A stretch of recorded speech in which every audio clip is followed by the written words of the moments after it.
As a reborn of life, I have been procrastinating for a long time to obtain the marriage certificate with Ethan Carter.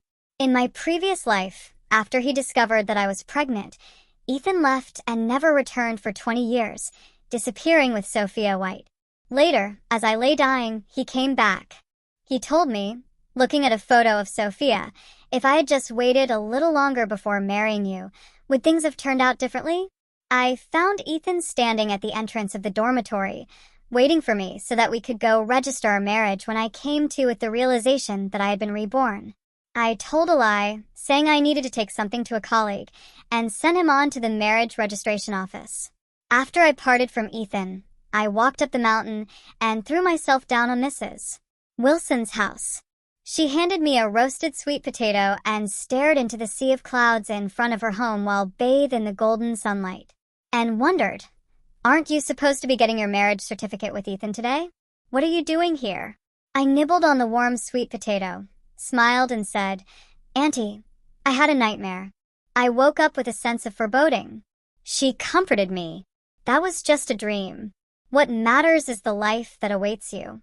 You just marry Ethan, and you have a nice life ahead of you. Why be afraid of a nightmare?" For a moment, I was stunned. Then I smiled and nodded. "Auntie is right. I'll stay here a little bit longer, then I'll go. But marrying Ethan? With that, no way near in this life." In my previous life, immediately after Ethan and I received the marriage certificate and walked out of the registration hall, he bumped into a young girl named Sophia White. She lived in the village where we were based. As we drove back, Ethan did not speak a word. At the time, I thought he was just being mindful of his new role as a husband, never made advances towards female colleagues. Neither was I aware that when I was close to death, I would finally hear the truth, the moment he had fallen for Sophia at first sight. He was not avoiding her out of propriety. I was regretting that we hadn't waited one more day to marry. After that day, Ethan was colder to me. He would sometimes sit alone and then gaze towards the village deep in thought. Whenever I ask him why, he always dodges the question. After asking enough times, I finally gave up, and we were both busy with work, and I figured that once he got things figured out, he would speak to me of his own accord. When the village project would end, Ethan and I were on separate teams, which meant we had to live apart. I thought it was just for the time being, but with every new posting, he was always sent further away from me. I once mentioned it to him, but he responded with mild disinterest. "I am following the arrangements of the organization." And then one day I went back to the city for work, and I overheard my colleagues talking. That's when I learned that, save for the first separation, each transfer after that had been Ethan's doing. I confronted him, and it blew into a massive argument. He held me afterward and apologized, but he never gave a reason for it. The next morning, Ethan left. That was when I realized that our marriage was over. There are always those unexpected twists in life. I found out I was pregnant. As soon as Ethan found out about the pregnancy, he flipped a switch. He started paying attention, nurturing me. He awkwardly figured out how to make me dinner. He would put his ear up to my belly, listening for the baby moving. He trotted alongside me every night when we walked. And then one day, Ethan was gone. I tried to look for him for too long. No one knew where he had left. Nobody could tell me whether he was dead or alive, so I began attending prenatal checkups alone, gave birth alone, took the baby to the hospital alone, raised the child alone, buried both of our parents alone. I thought he was dead, but he reappeared before me just as I lay dying. That was when I learned for real. He had been with Sophia for the last 20 years. They had adopted a son. They poured all their love into him, but Sophia, still stung by resentment, could not let go before her death. The only regret she had was never marrying him. Ethan said he felt bad for me, but also he hated me. I found it ridiculous. If he stopped loving me, why didn't he just tell me earlier? He could have divorced me. He could have taken Sophia in, but he chose instead to be a husband and father who ran away, dismissing his own parents. What right did he have to resent me and the child I had raised by myself? He said he envied Ryan Carter, the son Ethan and Sophia had lovingly raised. He blamed me. He told me I had brought him into this world against his will. Only then did I realize that, unbeknownst to me, Ethan had already gotten back in touch with his father. He had hidden that from me all along. I stayed at Mrs. Wilson's house for an hour. So I bid her farewell, and I immediately went to the marriage registration office. As I got there, I noticed Ethan picking Sophia White off the ground. He was staring at her, refusing to look away. What had once been tension and frustration was replaced by a look of awe. In my old life, Ethan's reaction wouldn't have registered. I was too busy pulling Sophia up and talking to her. But now that I've seen this from the outside, it was all so clear. "Ethan, I'm here." You must have been waiting with bated breath. The instant he saw me, his whole body went rigid. Panic flashed on his face before he seemed to quickly try to collect himself. "Oh, you're here?" Slowly. He fumbled over his words. This time, I felt the look Sophia gave me was different from the previous life. There was something complicated in her eyes, a flicker of resentment. But when I looked again, she was back to normal, as if it had all been my imagination. This time, he was already familiar with his soulmate, Sophia, before we even received our marriage certificate. What would he choose? Would he ever leave me and go with her? Or would he do exactly what he did in my past life, marry me and then traipse back off with her? "It's getting late. Come on, let's go in and get the certificate." I pretended to grow impatient. Ethan's face turned pale. Before he could answer, Sophia suddenly shouted, My foot hurts." Her voice broke the taut silence. In a previous life, Sophia hadn't been hurt, but now somehow she was. And what good timing it was. Could she be reincarnated as well? I looked at her closely, looking for some sign, some weirdness, but nothing. Ethan took her to the clinic. "The doctor," she said, examined her and said it was only a minor wound. Any later, and it would have begun healing by itself. Sophia turned red, and Ethan seemed to breathe a sigh of relief. On the way back, we passed the marriage registration office. Ethan paused and said, "Guess they're closing soon. Perhaps we need to return tomorrow." I smiled slightly. "Sure, we'll see." There needed to be a good day to be selected for the marriage license, but there was never going to be an appropriate day for me to marry Ethan in this lifetime. Ethan sighed. "All right, I'll let Mrs. Wilson know when we get back." Ethan and I had arrived by bicycle, and as they were headed home, Sophia had no problem climbing on the back of Ethan's bike. Ethan looked uncomfortably at me. He didn't reject her, though. I averted my eyes and pedaled off by myself. The evening wind carried their voices to me.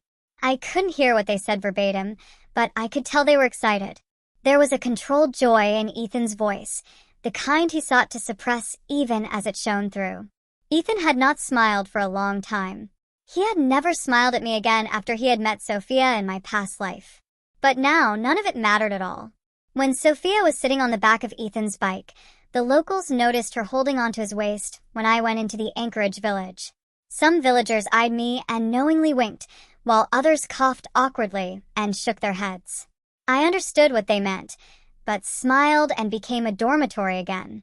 Ethan had rented a house in anticipation of our marriage. Most of our stuff had been transitioned there. As I passed by, I stopped. The house had 2 bedrooms on each side of a main hall in the middle, a small courtyard. Back in my previous life, after returning from the marriage registration office, I looked at the bright red wedding decorations hung in our house and was filled with nothing but happiness. What no one knew was that our groom the day before our wedding had excitingly been decorating our house and had left it in darkness on our wedding night. That evening, as on so many evenings after, we had lain quietly in bed at exactly the same moment in time, doing nothing, unable to fall asleep. I did not wait for Ethan to come back. I pushed my bicycle back to the dormitory. When I got inside, I took my transfer letter out of the drawer. A transfer. But I was actually being promoted and receiving a raise. I had rejected it in the previous life because I was marrying Ethan. That was an opportunity one had let go of. We were separated 3 months later. Thereafter, Ethan made sure to stay away from me, gradually distancing himself. Later, I got pregnant. Then Ethan disappeared. I alone had to raise our child, while looking after both our parents. At work I could not keep up either, and I was ultimately transferred from a key department to a marginal one. For the rest of my working life. In other words, I never got either a promotion or a raise. When my son started elementary school, he'd gaze at me with disdain every time he witnessed how tired and human I had become. Other moms look so pretty. Why can't you dress up like everybody else? By what? By Sophia White. The more I remembered, the more uneasy I felt. So even at this point, my son has already contacted his missing father, and he has hidden this fact from me his whole life. How ridiculous. How utterly ridiculous. Then that evening, Ethan didn't come looking for me, as he always did. I grabbed my meal box and headed to the cafeteria on my own. Inside, I saw Ethan facing off with Sophia. They were selecting food for one another. Their movements intimate. I didn't understand what Ethan had just said, but Sophia gasped and laughed. Ethan caught me looking at him, paused for a beat, then quickly stood up with a fluster. "Oh, you're here." Sophia returned home, and there was no food, so I brought her here for a meal first. I was going to give you a piece later, but I didn't think you were going to come this soon. Early? The cafeteria was nearly deserted. The catalog of food was mostly depleted. I suddenly recalled that in my last life, we had obtained our marriage certificate, and Ethan went to the cafeteria to get food, but I waited for him for a long time. When he did return, he had nothing in his hands. The food had dried up, he had said casually. Just put up with it for one night. The only sound in our house that night was my stomach rumbling from hunger. So they started taking care of Sophia right away, even back then. I said nothing and walked by him, dumping whatever food was left and wrapping it to bring back to my dorm. I had just begun to eat when there was a knock on the door. It was Ethan and Sophia. Ethan's eyes flickered to me, then back at her, as if he was figuring something out. He hesitated for a moment and said, "Maddie, I want to talk about something." I didn't respond. He looked at Sophia, who was nervously in and out of his sight. He looked at me with affection in his eyes. Then his voice became much more determined. "Maddie, Sophia just returned from the city.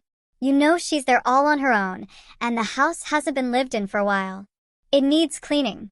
Since we have yet to officially get our marriage certificate, I was thinking, maybe we could let Sophia stay at our house for a couple of days." I looked at Sophia. Behind Ethan, she shrank like a terrified rabbit. My past lives and present lives overlapped in my mind. Had I not already seen the truth, I might have concluded she was a mere pitiful, helpless woman. But now I had no doubt that she had been reborn as well. I had no time to play her game. I no longer wanted this man. As much as Sophia plotted behind the scenes, I did not care about what she was doing. "Sure," I said lightly. "It's your house. You decide."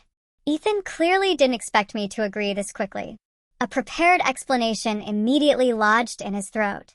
But I went on, "I don't like other people using my things. I'll go pack my things later." It had been such a shock that Ethan had glanced in surprise and, once dazzled, had waved away the announcement. "No need. No need. Let me help you move your things into another room." So that was it.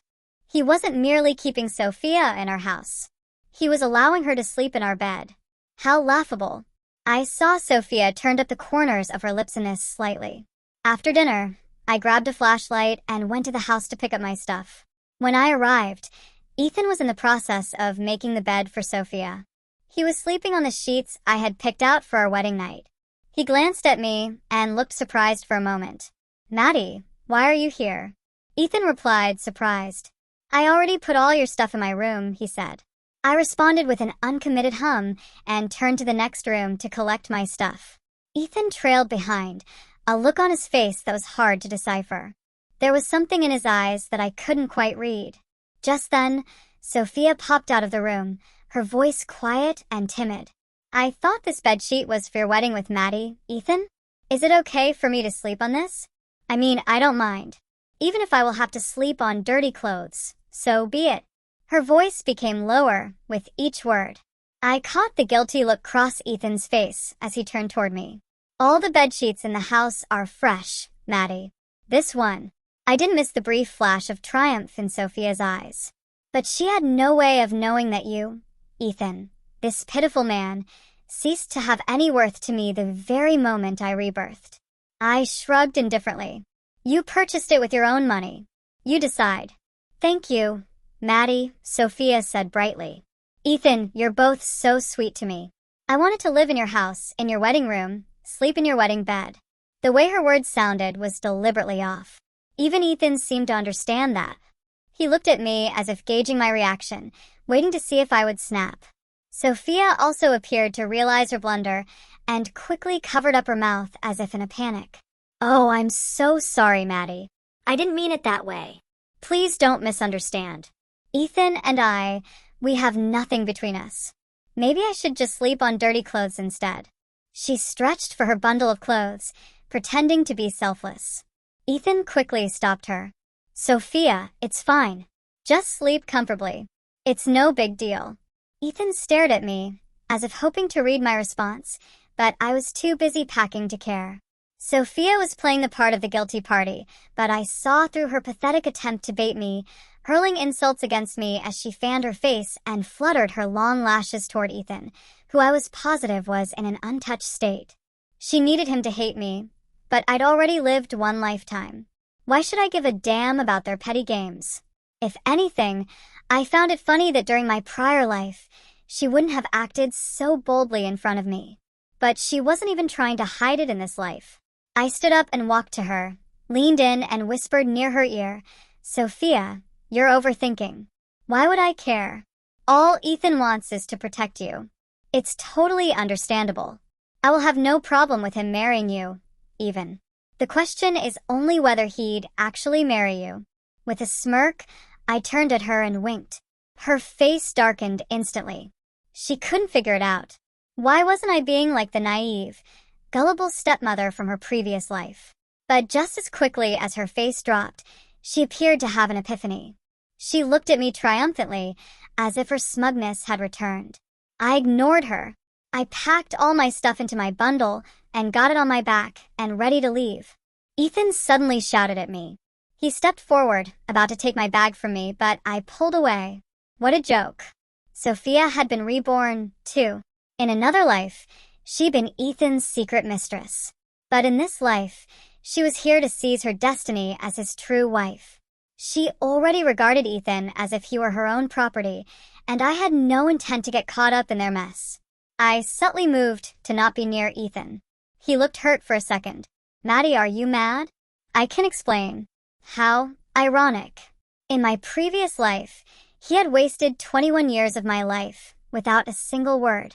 But now, in this life, suddenly he wanted to explain, as though I also hadn't known exactly what he was going to say, that it was some excuse that he'd been just considerate of Sophia because she had no one else, that it was an act of kindness, that his emotional betrayal wasn't so much a betrayal at all. The explanations were unnecessary. And Sophia would never let it happen anyway. Just as sure as Ethan was about to speak more words, Sophia screamed from within the room. Ethan forgot about me immediately. With a spin on his Hell's Angel heel and darting back to her side, I snickered quietly and readjusted my bag on my back and walked away. I was married to Ethan, whom I had been married to for 21 years, in my past life, and I had died at the age of 45. 45 would be considered early death. I had a hard labor and was hemorrhaging badly when I birthed that ungrateful little jerk. That was also the time my health started to decline. Later, before my full recovery, I had to single-handedly care for my son, deal with Ethan Carter's unreasonable parents, work, and search for Ethan when he went missing. With each day, my health continued to decline. Raising my son to 20 had taken every bit of resolve I possessed. Not a single night of restful sleep since Ethan had gone missing. Except now, in this life, I didn't end up marrying Ethan. I didn't drive myself to exhaustion. My health was intact. For the first time in 2 generations, I slept soundly overnight, dreamless. I asked for the day off from my supervisor the next day, submit my acceptance of a transfer back to the city. My supervisor was surprised. Did not you say you do not want to be away from Ethan after getting married? I shook my head. I won't be marrying him. My career, it is what matters to me the most now. My supervisor gave me an approving smile. This was not the first time he had attempted to convince me to leave the threat of a life in the underbelly behind and realize that with my skills, I could have a much more brilliant future. But I had seen that way, stupidly wasting a very good chance for a useless man. But I had seen that way, stupidly wasting a very good chance for a useless man. I asked him to keep my leaving a secret and arranged for the timing of my transfer. I left the office and headed directly to the train station. At the same time, train tickets were scarce and the queues were long. Ethan and I were supposed to share, but as I rode past the house, he and Sophia White were crouched in the courtyard brushing their teeth. Through the weft of the fence, I saw Ethan take a towel from the clothing line and lightly wipe Sophia's hands. Sophia's eyes shone with love as she looked up at him. They had been dating for over 2 months, and after only one night, it felt their bond had grown so much. Ethan must have seen me bike past because his face went pale, and he quickly put some distance between himself and Sophia. I turned away, not the least bit interested. One of them had the markings of guilt, the other injury. And neither had anything to do with me anymore. I traced my footsteps to the train station. I paid to put my bike in storage, and went with the mass of bodies into the ticket hall. At this time, long-distance travelers would pack heavy bundles, everything from sewing needles to blankets and baskets. If they were capable of carrying it, they took it on the train. Faced with the mayhem on the ground, I resolved to leave behind anything I couldn't afford to lose. The large items I'd sell or donate whatever I could. I waited in line for a long time. I had to choose between a standing and sleeper ticket and chose the sleeper. I had enough suffering during my previous life. In this one, I wanted to do right by myself. It was already afternoon when they let me out of the station. Having been away from this moment for a lifetime, I forgot to do the simplest things one should do when traveling, like taking food. I had skipped lunch in the haste to retrieve my ticket, and now my stomach was hollow. I checked and then rechecked and found the state-run restaurant, where, in my previous existence, Ethan and I had gone on our arranged date. We had been introduced by colleagues at the time. Ethan was cute, with fair skin, just the clean, well-manicured type I preferred. Like me, he also had a technical job, and both of us belonged to the same city. It seemed convenient. He had also been pleased by my appearance, so we agreed to give it a go. He wasn't particularly good to me when we were together, but he wasn't terrible either. In daily life, he takes care of me, and when I ran into trouble at work, he helps me work it out. There was no great passion between us, only compatibility. I had imagined we would spend our lives peacefully together. I didn't expect him to give me a bombshell. 2 months into dating, Ethan asked me to marry him. At that moment, he actually looked happy to have made the choice to marry me. But ultimately, childhood affection wasn't a match for a fated meeting. Sophia, when she came along, made him feel things I never had. He drifted away. His emotions, which had been clear, turned hazy. Love, as unexpected and inexplicable as it was, had taken him completely.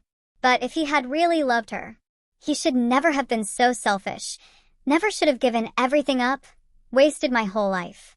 I locked my bike and walked into the restaurant. As it was still early in the morning, there weren't many people there, so I saw them immediately. Ethan and Sophia sitting in a corner. Sophia was the first one to see me. H.A.N.S. immediately stood up, waving on me with energy. Maddie, are you here to eat? What a coincidence. So Ethan and I are eating together. Why don't you join us? Don't be shy. It's merely a question of picking up an extra pair of chopsticks. What an exhibition in control and manipulation. Here was this woman having stolen someone's husband for more than 2 decades, and in just a few beats of speech, she had seated herself right in the place of the rightful hostess. Oh, I wouldn't want to interrupt your date, I said, beaming, eyes purposely cutting toward Ethan. He got visibly nervous and jumped to his feet to pull out a chair for me. Maddie, don't misunderstand. Sophia and it's not what you think, he stuttered. She's too thin for my liking, and I wanted to ensure she eats proper. Feeding her was his new display method. I ignored Ethan and stood up and directly to the right side of Sophia. Ethan paused for a second, rubbing his nose awkwardly before returning to his previous position. When I saw the table laden with opulent dishes, I was briefly startled. Dear God, this meal must have cost Ethan half a month's salary at the very least. It was certainly generous of him in the case of Sophia. She grabbed a pale piece of braised pork and dropped it in my bowl, smiling sweetly. Maddie, try the braised pork. Ethan said this restaurant has the best one, so he insisted that I order it. He even offered to pack some for me to take home. She giggled. Oh, and try the fish too. It was better fish than I had ever tasted. Ethan says he also knows how to cook it. He said he will make it for me at home. Ethan cooking, that was new. As a pregnant woman in a previous life, he had been a complete klutz in the kitchen, dropping pots or breaking plates. Eventually, I had to shove him out and cook myself. So love could really be an act. I took a bite of the braised pork and let it melt slowly in my mouth. It was delicious. The fish had none of the chemical aftertastes later associated with Chinese restaurants. The pork was fresh, real ingredients were used, and the food was rich in taste. It was genuinely good. I went on with my meal, not paying attention to whatever rubbish came out of Sophia's mouth. Then suddenly, she let out a sharp scream that almost made me drop my chopsticks. Oh, I'm so sorry, Maddie. I just almost choked on a fish bone. And then she drew a breath and continued, like nothing had happened. Where was I? Oh, right. Maddie. Have you ever tasted Ethan's cooking? If not, you should go over tonight. He promised to cook for me. Isn't that right, Ethan? Sophia was getting tired of the act. She had noticed I was ignoring her provocations, so she had to overdramatize, like acting like she feared a fish bone, just to get me to respond to her words. Go on, keep flaunting. Let's see whose eyes you will dazzle after I am gone. I smiled at her. You are one lucky Sophia, I said cheerfully. I've known Ethan forever, but he never told me he could cook. And yet, you two have just recently reconnected, and he's already offering to prepare meals for you? Coincidentally, I'll be coming over for dinner too, so I guess I'll reap the rewards as well. Sophia had clearly anticipated that I would explode with jealousy. Instead, I didn't give a shit. She went still, a look of confusion on her face, and Ethan's face flickered through a range of emotions: embarrassment, discomfort. I kept eating, completely unfazed. When a delivery of tofu and scallions arrived, I pushed it in their direction. Here, you two give this a try, I said. After that, the table fell into an awkward silence. At last, I was able to eat in peace. I waved Sophia and Ethan goodbye after leaving the restaurant before hopping on my bicycle and riding off.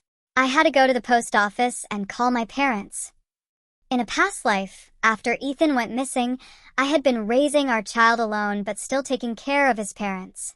I spent each day like a top, spinning from work to parenting to chaotically circling back to work again like there was no break in between. I never understood given that Ethan's parents had never accepted me. My family was just as honorable as theirs, but they always acted better than me. They didn't just refuse to support me in raising my son. They made my life even more difficult. They would run into my workplace and make a scene if they thought I did one thing wrong. At the time, a stable job was a privilege. I had a child to raise, so I put up with it all. And of course my parents, despite being far, strived to support me. While babysitting my siblings' children, they were still trying to arrange another match for me so that I too could remarry and start over. But when Ethan's parents learned of it, they burst into my parents' house, making a big scene. When my parents heard about my situation, they accused me of trying to drive Ethan's parents to their deaths. As if this were not enough, whenever I was introduced to a possible suitor, Ethan's parents would escort my child to the meeting. Then, on cue, my son would run to me, teary and tantruming. Eventually, no man wanted to be near me anymore. Eventually, I abandoned the hope that I would ever remarry and settled down to raise my son. Because of Ethan's parents, my parents endured innumerable injustices, but they especially worried about me. They worried more about me than could have been normal, even on their deathbeds. The call connected quickly. Hearing my parents' voices after a lifetime apart made me weep. When they heard the emotion in my voice, my parents instantly grew worried. At the same time, they assumed Ethan had done me wrong and were prepared to come dig him up with me. I calmed them down quickly and explained to them everything that had happened and my decision. There was a long pause on the other end of the line. Finally, they spoke. As long as this is a conclusion arrived at through deliberation, we shall observe this. I was only then fully relieved. I told them I was transferring back to the city and my train would leave in 3 days. My parents instantly said that they would cook all my favorite foods and wait for me at home. I was surprised to see Ethan sitting at my desk going through my notes when I returned to my dormitory and opened the door. I had nearly forgotten he still had a copy of my dorm key. Upon noticing the drawer holding my transfer documents was locked, I breathed a small sigh of relief. Now, with things between us so muddied, I confronted the last thing I truly wanted to happen before I left, a wrongful run of the wheel. As soon as Ethan saw me step in, he stood up and poured a glass of water for me. He clearly had something to say, but it dilly-dallied quite a bit. I sat patiently waiting, slowly sipping on my tea. But he could not resist any longer. He looked at me and said, "Maddie, between Sophia and me, it's not what you think." I choked on my tea, and what do I think? I replied. Ethan faltered. If I hadn't transitioned beyond the silly woman I used to be, I might have taken him at his word, signaled or signaled not. But I had already lived a lifetime. I had witnessed and endured my own tragic demise. Ethan tried explaining it to me so many times, but all his words were useless for me. In another life, just before my demise, he had stood at my hospital bed and confessed that he'd fallen in love with Sophia the moment he saw her, that they were in love, that their love was real, something we could ever compare it to. A flaw in the otherwise perfect love story. In his eyes, I had been the third party in their relationship. Believe it or not, Maddie, the only reason I wanted to look after Sophia was because she literally has no family left. She's got no one in the world and life is tough for a woman like her. Ethan sounded guilty, but he couldn't even meet my gaze as he spoke. If he didn't even believe his words, why should I? Instead, I smiled and said, "Okay, fine, I trust you. Now, can you leave? I've been long tired today and want to rest. And oh, before you leave the key to my dorm." Ethan froze. His face stiffened. He must have figured out that I didn't believe him. When Ethan left, I wiped down the chair where he sat. Dirty. It was genuinely dirty.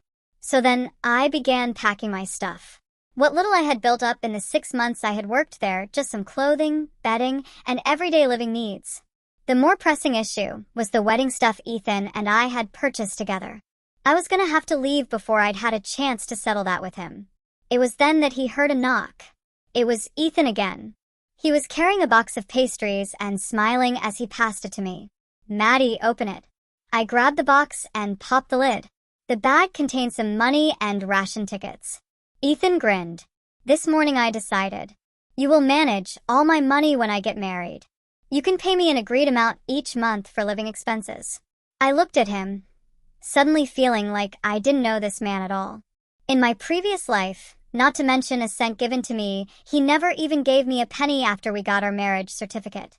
His parents wouldn't spend a dime on me when I nearly died giving birth. They even said I should just die, that keeping me alive was a waste of money. It was my parents and my brother and his family who had paid to have the doctors save my life. Afterward, all of Ethan's parents' medical expenses had been my out-of-pocket expense. For the 20 years he was missing, he had been secretly in contact with our son. And now I had to wonder, had he also kept in touch with his parents all those years? I had no clue if Ethan Carter ever sent money to his parents. But I did know one thing. Before my parents died, they called my son to their room. He tried to look sad when he came out, but I still saw the glint of satisfaction in his eyes. I searched his room after he was buried, but found nothing of value. When I learned this later and became sick, I was broke and no benefit came from it, and I just had my suffering to drag around with me until it dragged on, and I was on my deathbed. Looking back now, it's entirely possible Ethan knew I was sick and needed money. There was also the chance my son simply buried the cash his grandparents set aside for him, and neither was he willing to treat me to a single penny less. The idea hung like a dull ache in my chest. Ethan must have seen me start to shake because he shot out a hand to steady me. I shoved him away. I took deep breaths as I leaned against the wall, suppressing pain in my chest. By the time I had collected myself, I turned back to Ethan, and all that reflected in my gaze was chilled apathy. Ethan visibly flinched. I looked at the cash inside the metal box. As he had brought it over, I was not going to allow myself to take a loss. My debts from my past life could never be paid off in full, but in this life, I should have made it clear. I withdrew half of the money, the total we had originally spent on our wedding preparations, and then returned the remainder, along with the box, to Ethan. He hesitated, but offered no response. Even the dumbest person would have noticed the change in my demeanor. He had no idea what had happened in a matter of minutes, but he could sense that he was losing control of something. After checking that I was okay, he departed, slower with each step as he turned from me.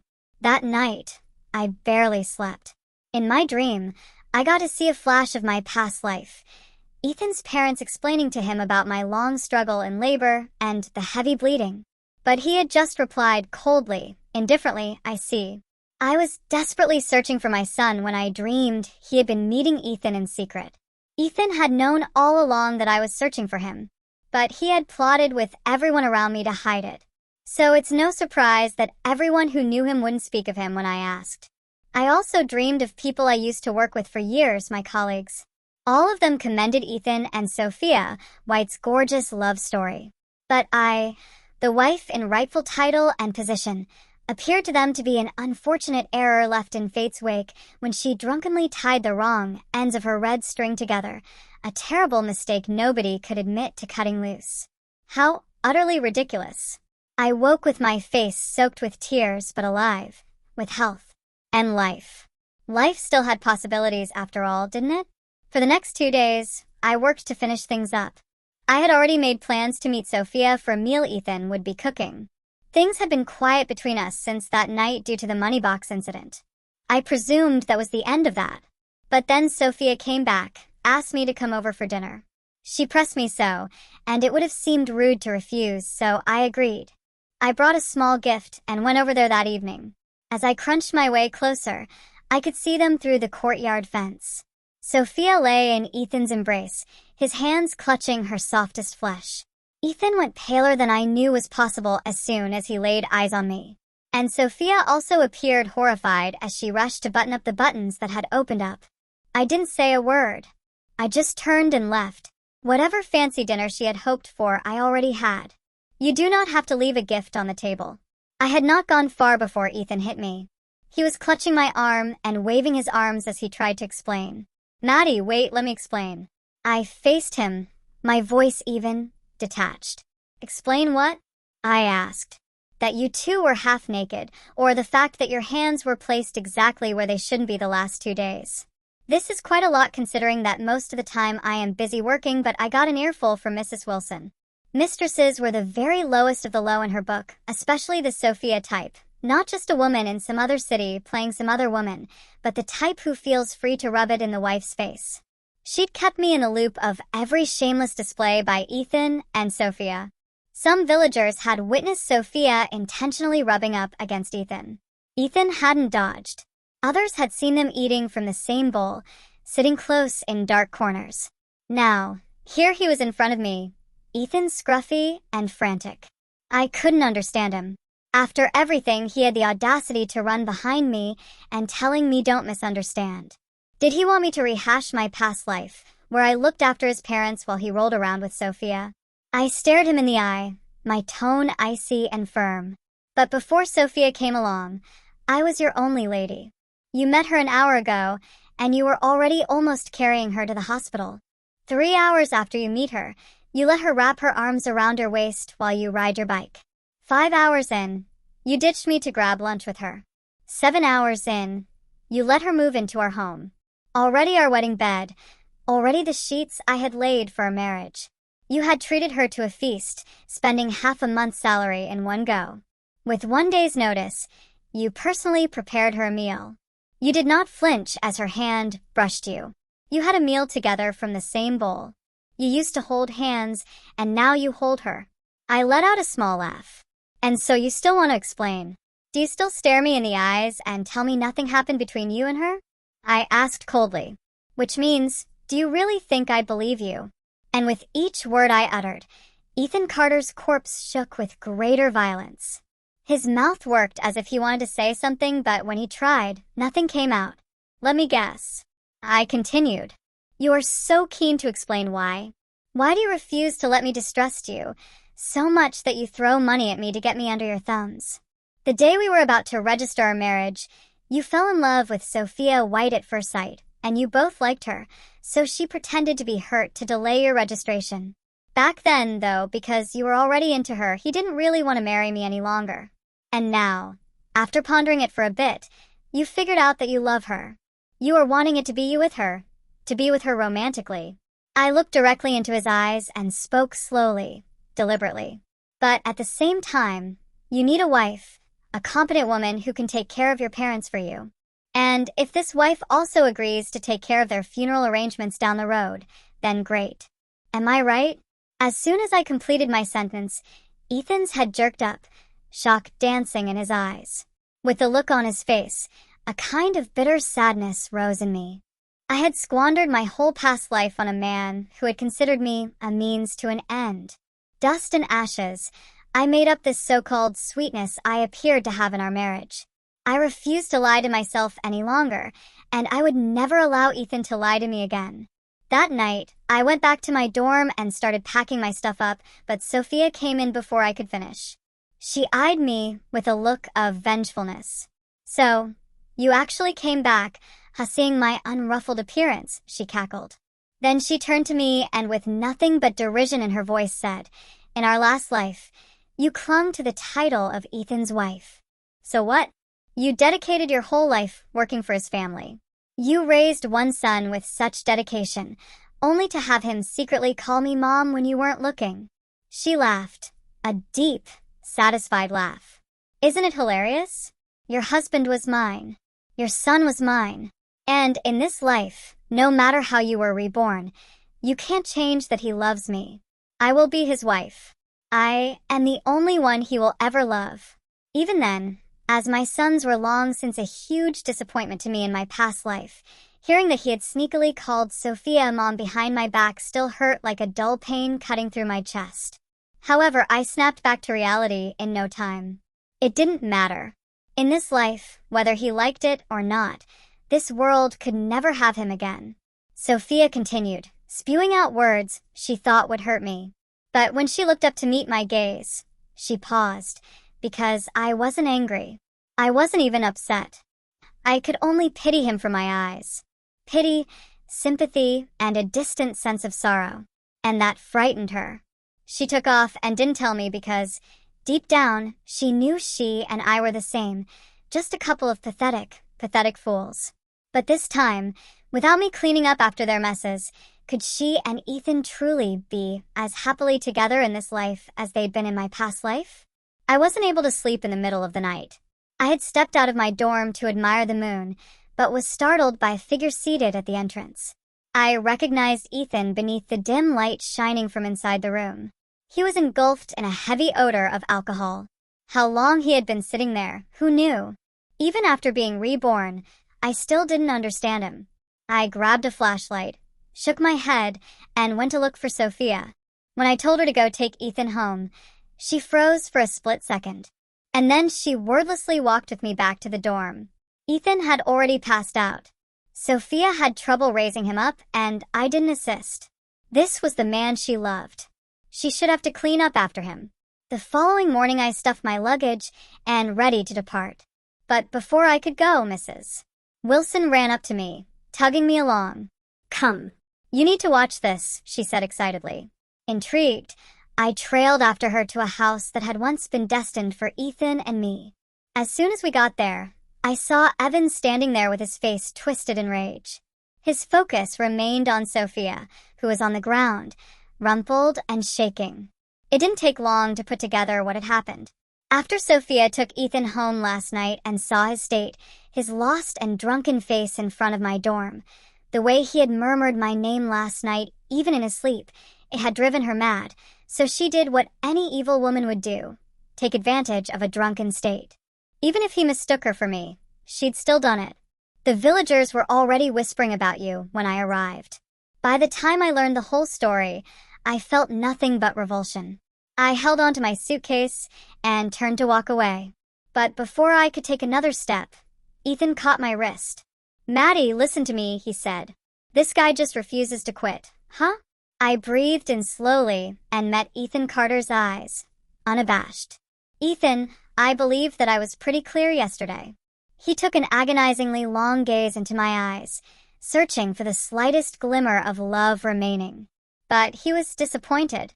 He saw nothing but the apathy one has for the stranger. And since I had stopped caring, I wasn't mad. And because I wasn't mad, it all lost its meaning.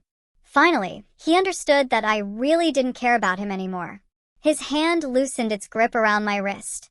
"I'm sorry," he muttered behind me, muffled. "Sorry for what?" "For this life or the last. I had left Yuanshan village and gone back to Beijing. That my parents are alive and well, happy and healthy, was the last stone released from my chest. I had maintained a jaunty tone for days, but underneath lay a crushing load because this had been my life. A life, heavy and constricting, that I could never quite release so simply. Ethan Carter and Sophia White deserve 1,000 punishments for their crime. But I had parents. I had the brother and his family. I had a second chance at life, and I wasn't going to blow it to take out a couple of useless pieces of shit. This was the first moment for me to feel relief. My parents had put down this burden, unspoiled, and they would not have to carry my burden from my previous life. For a few days, I was kept warm, and the beautiful simplicity of a family loving each other. And then I put everything I had into my career. With no son hindering my progress, no in-laws depleting my planet, I thrived. Before long, I was promoted. I received a raise. I was even given a university professorship, which fulfilled my once-lost hope of becoming an educator. I heard about Ethan Carter one more time a year later. In our past life, Sophia White had finally received what she wanted. She married him. Soon after were Ethan's return to Beijing. His parents were no easy people to deal with, too. Even though I was a good family member in my past life with a stable job, I was still looked down on. So they had even more contempt for Sophia, who had no job at all. They pulled every trick in the book to torture her. The Carter home was a war zone. Ethan attempted to take Sophia to safety, but his parents prohibited this. They berated Sophia and made a scene, saying that as she was unemployed, she had married their son above her station. They still resented her, certain she had destroyed their perfect daughter-in-law, me. And so, for all these reasons, they would not allow Ethan to take her away. They wanted her to stay, to work for them, to cater to them hand and foot. But first love never stood a chance against reality. Moonlit garden romance couldn't withstand the rigors of daily life with housework and nagging in-laws. Over time, Ethan started to view Sophia in a new light. Stripped of the light of his affections, she was just another ordinary, sharp-tongued woman. He later asked for a transfer to a different city. This time, he left Sophia behind him. I find out later that Sophia fought back. Both she and Ethan's parents had ripped each other to shreds, and none of them aged well. Even later still, I heard something even stranger. Ethan had cheated on her. In the heat of anger, Sophia walked into his office, claiming he sexually assaulted her while drunken in Yuanshan village. That piece I did not see coming. But then, the world's only innocent victim would hardly choose to spend their life as the mistress of a scumbag. I was, in fact, is in my past life. It was one regret. Sophia whispered on her deathbed, and Ethan had resented me for it. I still vividly have in my mind him standing there, staring at her picture, filled with pain and sadness. But in this life, I found no evidence that he was ever that dedicated to her. I had overestimated him. Foul to the marrow, Ethan Carter was in love with himself above all. How could he ever have known what real regret was? What he felt was the resentment at what he lost and the bitterness about what he never had. But none of that mattered, because in this life I had fled that prison, and in front of me the road was wide open, drenched in sunlight.